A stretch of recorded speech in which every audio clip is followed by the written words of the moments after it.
గచ్చిబౌలిలో విప్లవ వీరుడు స్వాతంత్ర సమరయోధుడు అల్లూరి సీతారామరాజు 125వ జయంతి ఉత్సవాల ముగింపు కార్యక్రమంలో రాష్ట్రపతి ద్రౌపది ముర్ము పాల్గొన్నారు. ఈ జయంతి ఉత్సవాలకు ముర్ముతో పాటు రాష్ట్ర ముఖ్యమంత్రి కేసీఆర్, గవర్నర్ తమిళిసై, కేంద్ర మంత్రి కిషన్ రెడ్డిలు పాల్గొన్నారు. ఈ సందర్భంగా అల్లూరి జీవిత విశేషాలను, అల్లూరి పోరాట పటిమ త్యాగాన్ని గుర్తు చేశారు.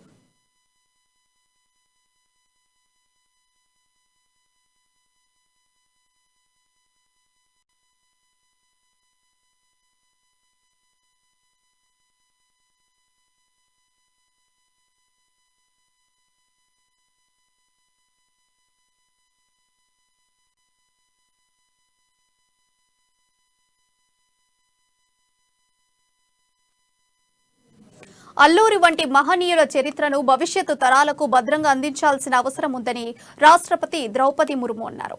మన్యం వీరుడు అల్లూరి పోరాటం, దేశభక్తి అసమానమైనవని కొనియాడారు. నేతాజీ సుభాష్ చంద్రబోస్ పోరాటం తరహాలోనే అల్లూరి పోరాటం కూడా ప్రజల్లో ఎంతో స్ఫూర్తి రగిల్చిందన్నారు.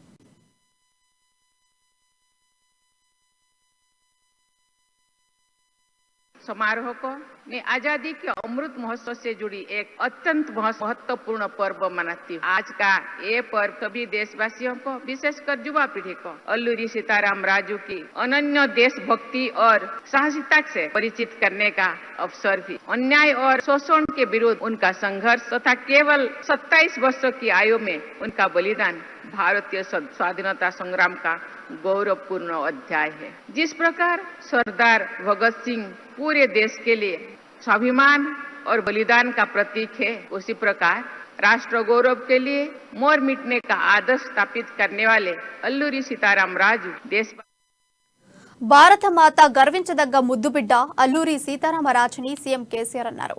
ఎక్కడైతే పీడన, దోపిడీ ఉంటుందో అక్కడే మహామహులు ఉద్భవించి ఉద్యమిస్తామన్నారు. 26 ఏండ్ల వయసులోనే రవి అస్తమించని బ్రిటిష్ సామ్రాజ్యాన్ని గడగడలాడించిన యోధుడు అల్లూరి అని కొనియాడారు కేసీఆర్. చిన్న వయసులోనే ప్రజల కష్టాలు చూసి సేవ చేయాలనే గొప్ప ఆలోచనతో యుద్ధ రంగంలోకి దిగారన్నారు. భారత జాతి గర్వించదగ్గ మహానీయుడన్నారు. చనిపోతూ కూడా దేశం కోసం ప్రాణాలర్పించిన మహావీరుడు అల్లూరి అని ప్రశంసించారు కేసీఆర్.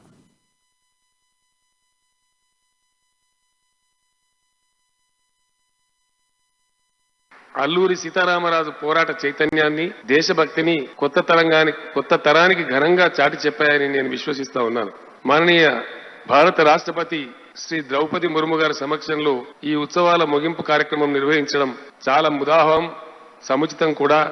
ఈ సందర్భంగా మీరు కూడా తప్పకుండా రావాలని నన్ను ఆహ్వానించి క్షత్రియ సేమా సమితి వారు ఆజ్ఞ చేశారు.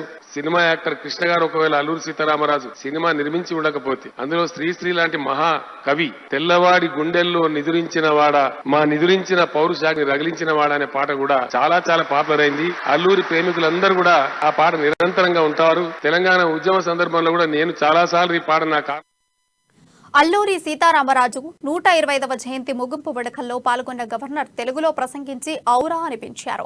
అల్లూరి జీవితాన్ని, ఉద్యమ ఘట్టాలను తెలుగులో వివరించారు. తన ప్రసంగం మొత్తం కూడా తెలుగులోనే ఉండడంతో సభికులు కరతాళ ధ్వనులు మార్మోగాయి. ఈ సందర్భంగా అల్లూరి సీతారామరాజు పోరాట పటిమ ఆదర్శనీయమన్నారు. బ్రిటిష్ ప్రభుత్వాన్ని తరిమి కొట్టడంలో ఆయన చేసిన పోరాటం అసామాన్యమని చెప్పారు. శ్రీ అల్లూరి సీతారామరాజు గారి 125 జయంతిని జరుపుకోవడం ఆయనకు చాలా ఘనమైన నివాళిగా భావిస్తున్నాను. భారతదేశం తన 75ల స్వతంత్ర వేడుకలు జరుపుకుంటున్న శుభ సమయంలో ఈ వేడుకలో భాగమైనందుకు సంతోషంగా ఉంది. భారతదేశపు గొప్ప స్వతంత్ర సమర యోధులు, మన్యం వీరుడు, సామాజిక న్యాయంపై బలమైన విశ్వాసం ఉన్న వ్యక్తికి నివాళులు అర్పించే అవకాశం నాకు రావడం చాలా గొప్ప అదృష్టంగా భావిస్తున్నాను. శ్రీ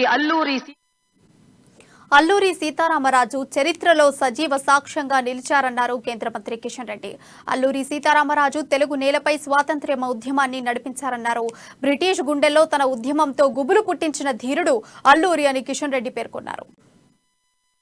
ఒకరు మన అల్లూరి సీతారామరాజు. నాడు దేశ స్వాతంత్రం కోసం బ్రిటిష్ వాళ్లకు కంటి మీద కొనుకు లేకుండా చేసినటువంటి నేతాజీ సుభాష్ చంద్రబోస్ లాంటి యోధులకు ధీటుగా తెలుగు నేలపై సత్తా చాటినటువంటి మహనీయుడు గండడు మన అల్లూరి సీతారామరాజు. 27 ఏళ్లే జీవించిన మన దేశ చరిత్రపై చెరిగిపోయినటువంటి ముద్ర వేసినటువంటి అల్లూరి విప్లవాగ్ని స్మరించుకునేందుకు కేంద్ర ప్రభుత్వం ఆజాద్ కా అమృత్ మహోత్సవ్ వేదిక ద్వారా జరుపుకుంటున్నటువంటి ఈ వేడుకలో మన అడవి బిడ్డ అల్లూరికి యావత్ భారతీయ సమాజం గమనంగా నివాళులు అర్పిస్తా ఉంది.